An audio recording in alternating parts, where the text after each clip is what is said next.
Hello YouTube, this is GornFan291. This is the INORL Coke Vanilla Cup Series, race 24 from Bristol. Joining me today is Stephen Paul III. You know him, you love him, it's Time Card 100. Oh yeah, I renounced my retirement, but I promised Charles and Daniel and some other guys I'd be doing some races with them. So I'm going to be doing some last few co-commentating races with them. As you see on the pole today is Gene Sanford. Here's your command. Drivers, start your engines. Uh, Today we'll definitely be highlighting drivers like Amy Shelley, who enters in with a 294-point lead over 11th, and Stephen Pollard III, who starts just in front of her with a 271-point lead over 11th. The magic number, if these two drivers can leave here today with a 296-point lead over the 11th place driver, they clinch a chase spot, joining Mary Shelley in the chase. The only thing I would say is the only car that should not be on the racetrack is the O2 car because he's got nothing to race for. Wait a minute, there's only 41 cars. Who's on pit road? I think we'll be able to figure out as the green flag's out. And Gene Stamps, like I said, it's going to be kind of a wreck fest because this is a three-groove racetrack, the 2011 version, and somebody did not get going. A lot of people didn't. Big lead for Gene Sanford. That Pontiac who won at Indianapolis got some speed under the car, and it's showing right now. She's already got an almost 1 second lead over 12th in the points, David Burden. Yeah, David Burns has really been playing this season, and surprised he went the first 2 laps green. That's like a miracle around here. Well, we did drop the AI strength a little bit. It seems to be making these guys almost go faster. That's always a good thing and our bad thing. Vito Corleone, 25th in the points, needing a good run.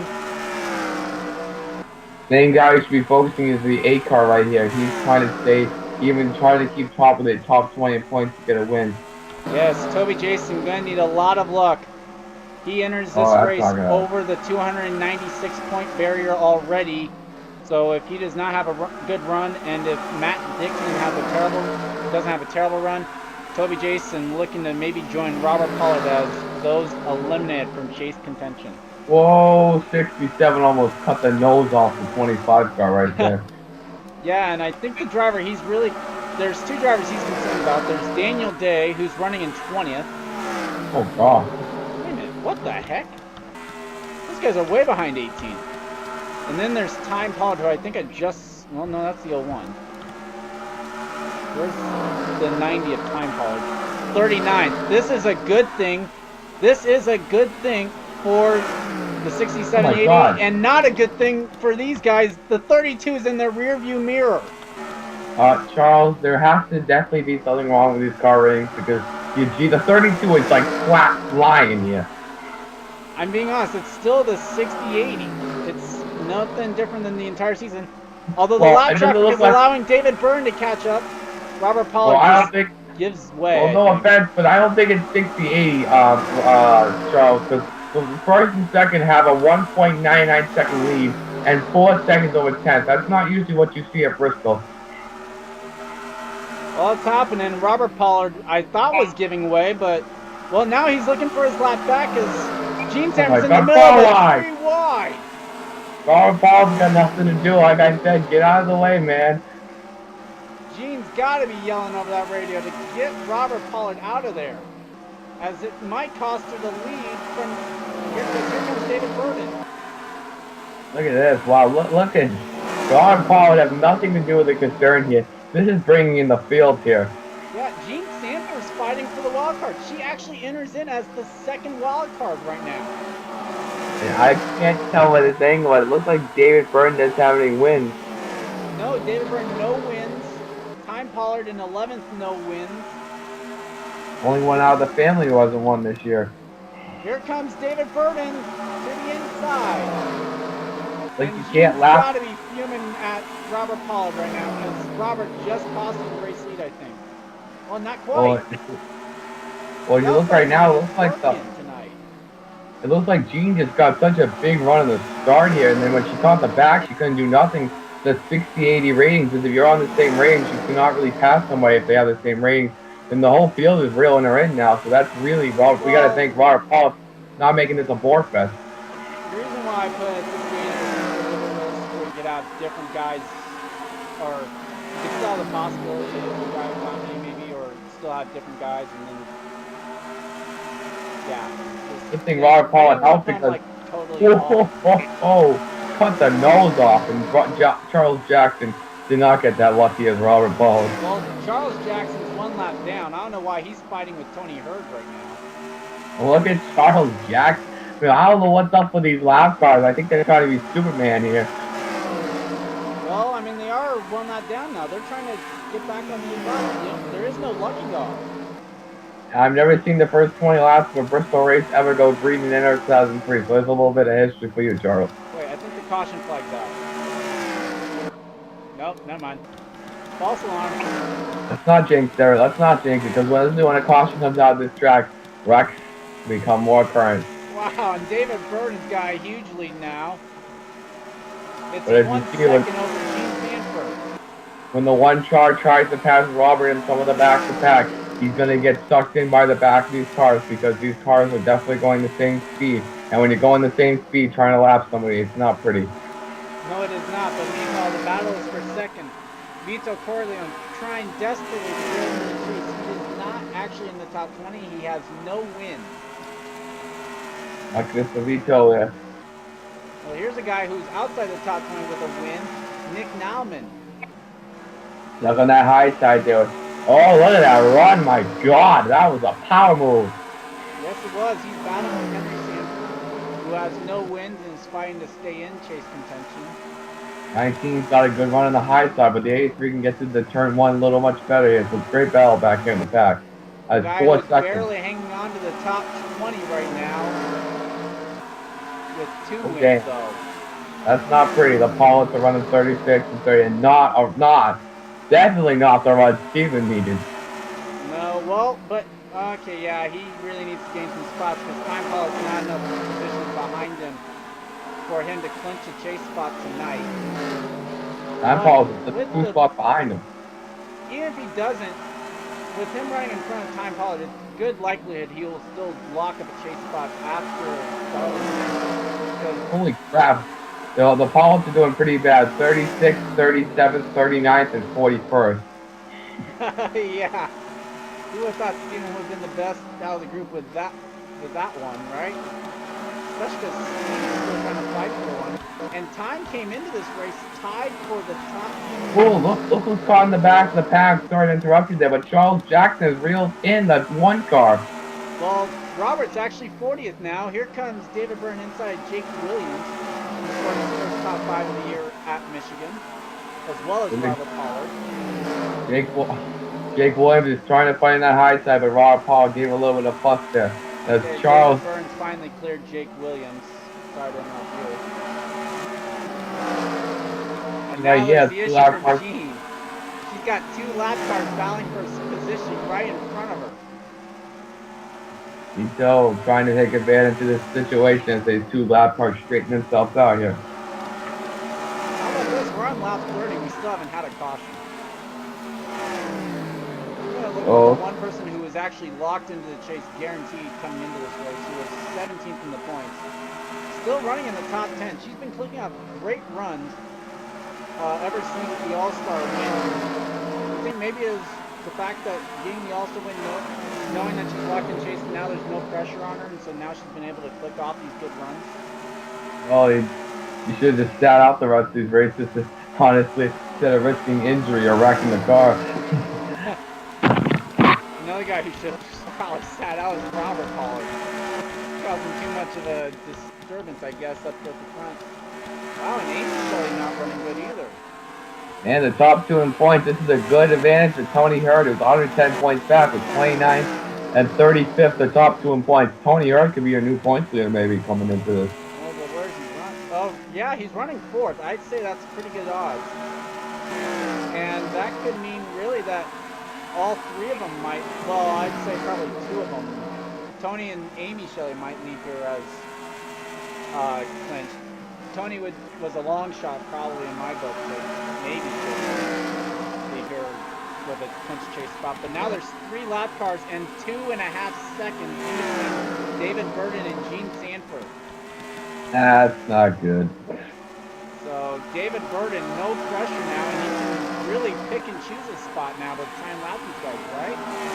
Right, maybe. I mean, maybe we're going to see Robert Paul. I see that Robert reeling him in the past 2 laps. So Robert, who has nothing really to do, is just trying to fight and stay on the lead lap race with the autism car. Well, he didn't do a good job. Now he's trying to fight to get back on the lead lap as well. You can see right here, 49 car is ahead of him here. I wonder if it's... I think the 29's got damage, right? The left side door? Just a little bit, looks like, but not really that significant, just a little dent. Probably Oreo Paul. 38. Probably Oreo Paul threw an Oreo at the car. Which have you watched Doritos Race 13 yet? I'm guessing he won if you said that. Well, I think you should look at Daniel's comment. Okay, well, Totally okay, irrelevant well. to this race, but hey, with 10 laps to go in a total caution-free race at Bristol. Charles must have had a very strong rigged game, as we might see a change field. Those one might get caught by Gene, because look at Robert Paul, he is definitely reeling in that one car as I go look at this comment now. Gene's catching up too. She was about 2.4 seconds back a couple laps ago. Now it's 1.7 seconds. Oh, look at that stuck. Yeah, now they're battling. Definitely some big names in the points right in front of the race. You have Time Pollard. There goes Robert. There goes Robert to the bottom side. Yeah. But then again, the top line's really where these guys have wanted to be. I mean, you run the bottom line, but when you're battling someone, you really want to be on the top line to get that big run coming on. Damn, that was a nice power move. That was really a strong move by Eric, just to clear him right there, knowing that his time could be numbered. As here comes Gene. Eric, it's actually David. Yeah, Ron Burns told us. Look at the one. He's got a good car. He really can work these cars to the lap traffic, and he powered his way past. To the bottom. Going to the bottom. See, he can work both lines. That's a great power to have. I mean, he's clearing these guys on the bottom too. Well, got a little loose there, but back to what I was saying. There's some big names right here in the back. You had Ty Pollard who came in the race and tied for 10 points. Ty Pollard. David Burden only came into the race 36 points behind Time Pollard and Daniel Day for that 10th spot. Oh, the one continues to get loose off that corner. He keeps checking up. I think the lap traffic is numbered him. Look at all the traffic going by, and there's something wrong with that one car. Just a little bit coming off 4. On the bottom, that bottom line is really that much worse. Oh yeah, right there he gets loose again. Let's see if the 2 car and then 32 is 94.72, gained 28 tenths that lap, so it's very important. Definitely. But also you had back here the Daytona 500 champ. You have Steve Pollard who has 2 wins and is fighting to stay in the top 20. Stephen Pollard third, who could have clinched the chase spot tonight. And would be the 80. And the 88 is 29th as we're coming to the white flag here, and I cannot believe that we have been caution free. Yep, it's is out. It's a caution-free race at Bristol. David Burden victorious. Who would have thunk it? Maybe I didn't need to go and drop that down to 108. Okay, let's see. I say Oreo Paul learn how to drive a road. Corleone's already retired. He already got to the line. Okay. And if Daniel Day is watching this, Oreo Paul can drive a road course. Oh, you looked at the comment. Did you see what it was actually related to, though? No, but I will after we're done watching after recording this. Robert Pollard deemed a lap down. Jake Williams and Charles Jackson. All 42 guys finished. 39 of them were on the lead lap. Who would have thought everybody would finish a race at Bristol? Is that the first time in 2003 history that's... Oh, never mind. Vito Corleone retired, so never mind. Well, but he retired after taking the checkered flag. So that was one of those where they were so far ahead of the back of the pack retirements. Not like a real retirement. And we got to have a new point. Maybe Tony Hurt's going to be the point taker. The 88 finished 29th, I think, too. Yep. Should be interesting to see who's locked into the chase now and maybe joining Mary Shelley. I think Tony Hurt's got a very good possibility. You definitely have Amy Shelley maybe down here in 29th. Yeah, she could probably... Well, actually, no, she finished 30th, Steven. Oh, she finished. That's even worse than I thought she did, so she needs to... That's not good. Paul at 34? She was ahead of time. She's ahead of time, so I think she'll still clinch a chase spot because she was so close to that borderline already. All she had to do was just finish ahead of Time Pollard to clinch a chase spot. Yeah, geez, the chase is really going to be very interesting here as we see a lot of the guys high in points had a bad run today. So we're going to have very interesting when the points shake up when we go to Atlanta next week. Oh, where we go next? This is confirmed with where he finished. Stephen Paul III not clinching a chase spot here tonight, but he will have at least he will have a 283 point lead over Time Pollard. Not sure where that'll place him, but he should be able to clinch a spot after Darlington, as the magic number after Darlington will be 148. And Toby Jason also has been confirmed out of the chase. Yeah, he already finished behind Matt Dixon, so that will officially eliminate him from title contention. Not confirmed, but I do want to say probably Danny Everett will be eliminated as well, finishing 35th. Yeah, and in the 12th car. Where's Tom Gerard?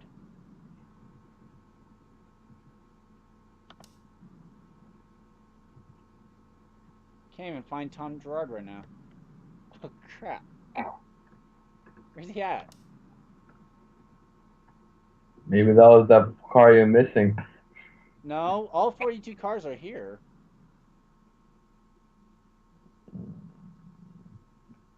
I'm sorry, Tom. I've literally lost you on the finishing results.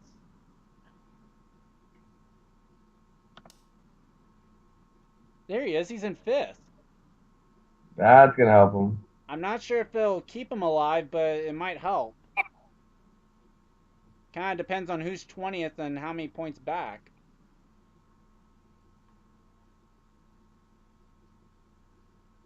Well, sorry to keep you guys waiting here for almost 16 minutes as well, I'll say. Actually, probably 17 really is what this will be.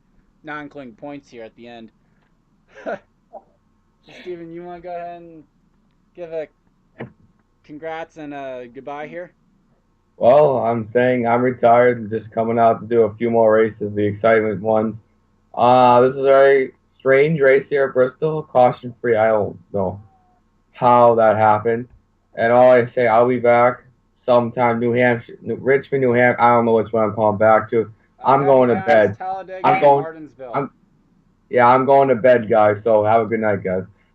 This has been Garn Fan 291 and Time Pollard, and this has been an INORL production, Racing Uncontained. Here come your point standings.